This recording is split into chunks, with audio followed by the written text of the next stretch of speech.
মাত্র কয়েক হাজার থেকে এখন ১৩ লাখে রোহিঙ্গা জনগোষ্ঠী। ৮ বছর আগে যে রোহিঙ্গাদের স্রোত শুরু হয় বাংলাদেশের দিকে, সেটা এখনো থামেনি। বাংলাদেশে প্রবেশের অপেক্ষায় আরো প্রায় লাখখানেক রোহিঙ্গা।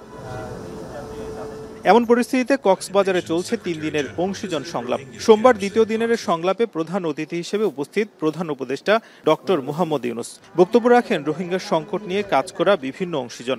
এ সময় জাতীয় নিরাপত্তা উপদেষ্টা বলেন, রোহিঙ্গাদের মধ্যে যারা এখনো বাংলাদেশে আসার জন্য অপেক্ষমান, তাদেরকে না আসতে দেওয়ার ব্যাপারে অনড় Bangladesh. Yet the plight of the Rohingya people continues to worsen as atrocities continue unabated. The flow of Rohingya arrivals has not stopped.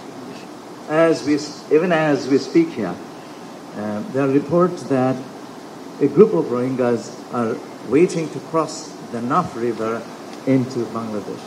প্রধান উপদেষ্টা তার বক্তব্যে বলেন, ২০১৭ সালে এবং তারও আগে সম্পদ এবং সামর্থ্যের সীমাবদ্ধতা সত্ত্বেও রোহিঙ্গাদের জীবন বাঁচাতে মানবিক কারণে বাংলাদেশ তাদের সীমান্ত খুলে দিয়েছিল। মিয়ানমার সরকার এবং আরকান আর্মিকে নিশ্চিত করতে হবে যেন আর কোনো রোহিঙ্গা বাংলাদেশে না প্রবেশ করে। As a part of this transition process that we are going through,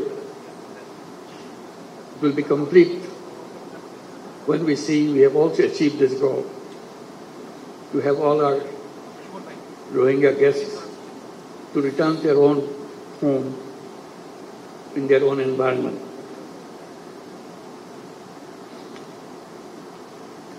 On the 8th Rohingya Genocide Remembrance Day, with a heavy heart, I draw your attention to the forced displacement of Rohingyas and their exodus to Bangladesh from Myanmar. রোহিঙ্গাদের মর্যাদাপূর্ণ প্রত্যাবর্তনে অবদান রাখার সংকল্প ঘোষণা করে ন্যায় বিচার এবং জবাবদিহিতা নিশ্চিতে ৭ দফা প্রস্তাব দেন তিনি। Bangladesh now hosts 1.3 million forcibly displaced Rohingyas from Myanmar. That makes Cox's Bazar the largest refugee camp in the world. সম্মেলনে ত্রয়োদশ জাতীয় নির্বাচনের বিষয়ে অন্তর্বর্তী সরকারের প্রস্তুতির কথা তুলে ধরেন প্রধান উপদেষ্টা। And the country has come to be stable enough and ready to have the election. So we announced the election in the first half of February 2026. নিরাপদ জীবন এবং ভূমি দুইটাই ছিল রোহিঙ্গা জনগোষ্ঠীর, কিন্তু গত ৮ বছর ধরে এক প্রকার সংকটময় পরিস্থিতি পার করছে এই জনগোষ্ঠী। ৩ দিনের যে অংশীজন সংলাপ হচ্ছে, এই সংলাপের হাত ধরে তারা নতুন করে আশায় বুক বাঁধছেন, দ্রুতই হয়তো তারা রাখাইন রাজ্যে আবারও ফিরে যাবেন।